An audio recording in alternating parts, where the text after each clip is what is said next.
Good morning India. आप बोलते हैं सर मुझे परमात्मा ने बनाया, तो फिर मैं प्रयत्न क्यों करूं कोई काम करने के लिए? बहुत अच्छा सवाल है। इससे अच्छा सवाल हो ही नहीं सकता है।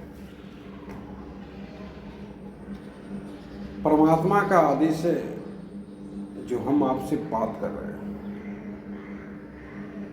और परमात्मा का आदेश जब बंद होगा तब हम चाहकर भी बात नहीं कर सकते।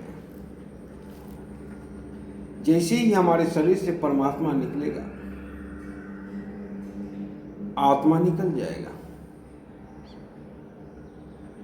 और मेरा नाम भी गौण हो जाएगा और बॉडी में तब्दील हो जाएगा। तब मेरा कोई नाम भी नहीं पुकारेगा।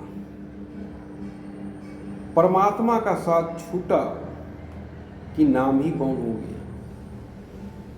पर सवाल तो आपने सही किया। जब हम परमात्मा के अंश हैं, जब हम परमात्मा हम में वास करता है,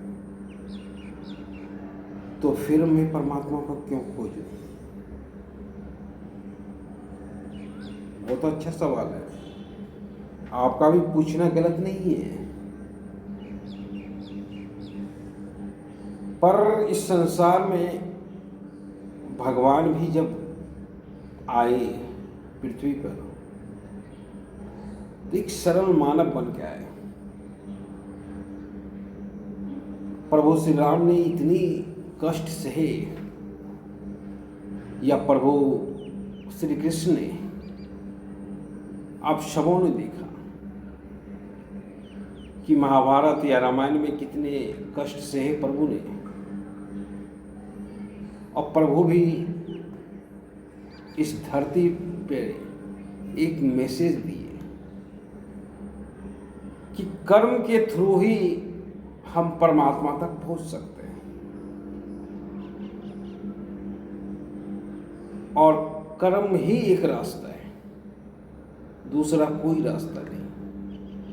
प्रभु चाहते श्री राम वनवास जाने की कोई आवश्यकता नहीं। वो चाहते तो यहीं से, अयोध्या से ही रावण को मार सकते थे। श्री कृष्ण चाहते तो युद्ध होता ही नहीं, पर युद्ध हुआ,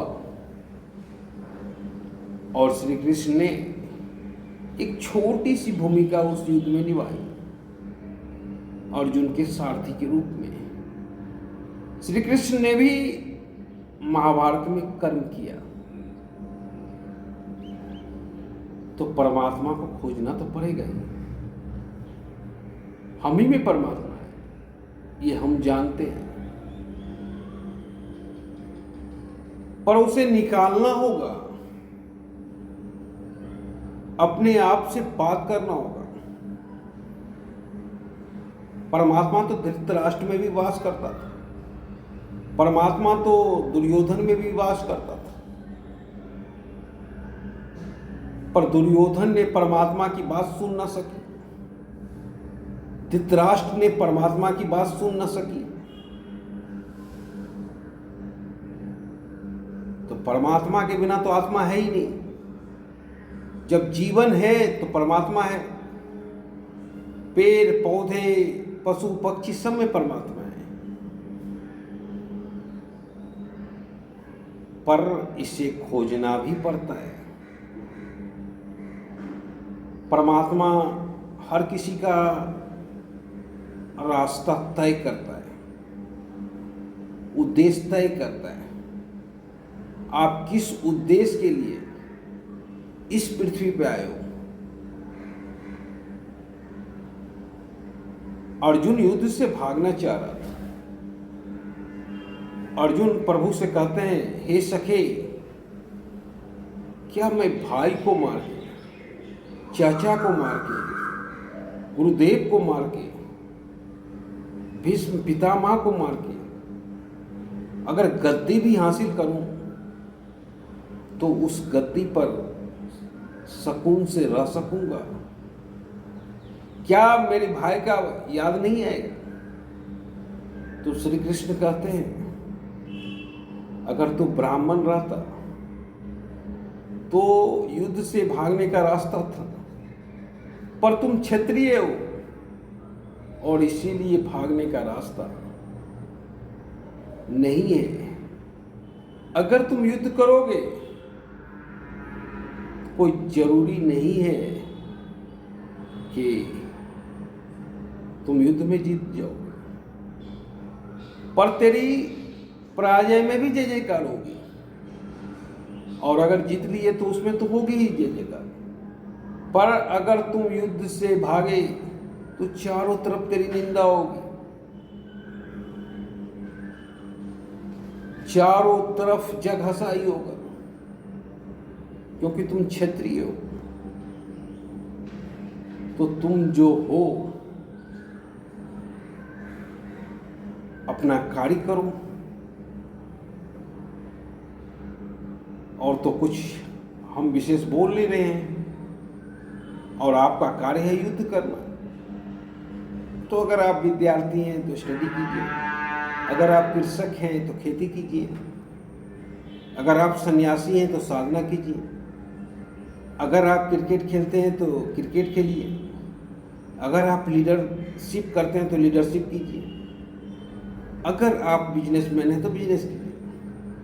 मतलब जो है, जिसके लिए प्रभु ने आपको बनाया है, उसमें जीवन झोंक दीजिए, और उसी रास्ते से परमात्मा की प्राप्ति होगी। नहीं तो प्रेमचंद्र को कौन जानता? छोटा सा प्राइमरी स्कूल का टीचर, कौन जानता?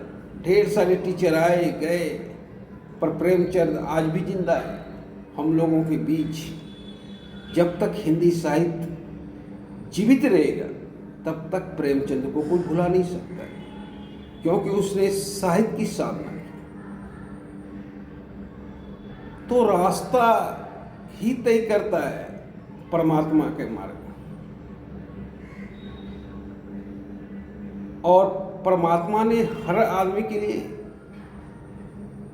अलग अलग रास्ते बनाए, तो बस उस रास्ते पे चल रहा है। और तो परमात्मा कुछ विशेष कहता नहीं है, पर सवाल उठता है कि नहीं चलूं तो क्या होगा? तो भाई नहीं चलोगे तो कुछ तो करोगे, भीख तो मांगोगे, वो भी परमात्मा का ही आदेश है। कुछ तो करोगे, जीवन जीने के लिए मजदूरी तो करोगे, वो भी परमात्मा का आदेश है। बिना परमात्मा के आदेश के बिना एक पत्ता भी नहीं हिल सकता है। धन्यवाद।